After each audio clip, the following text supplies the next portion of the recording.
En 1955 est éditée une série de timbres pour célébrer des inventions qui ont modifié le cours de l'histoire. Parmi la conserve alimentaire ou la machine à coudre se trouve le gaz d'éclairage. Philippe Lebon est un ingénieur chimiste français à qui l'on doit le gaz d'éclairage, mais aussi le premier moteur à explosion en 1801.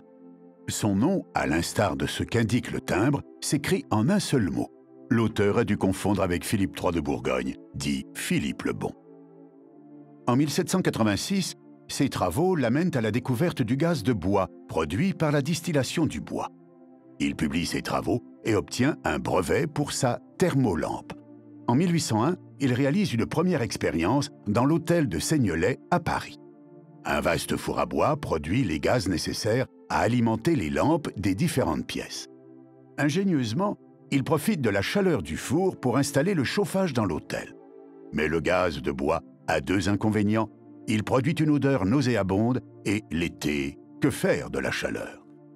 Son invention n'a donc pas le succès escompté. Philippe Lebon meurt prématurément en 1804, permettant à ses successeurs de le traduire, de le lire, de poursuivre ses recherches.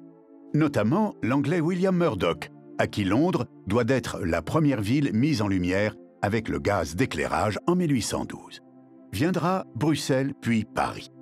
De grosses usines sont installées en périphérie des villes. De gros travaux feront traverser de part en part les tuyaux afin d'acheminer le gaz pour l'éclairage public puis privé. Le gaz sera la principale source d'éclairage avant que ne s'impose l'électricité vers 1880.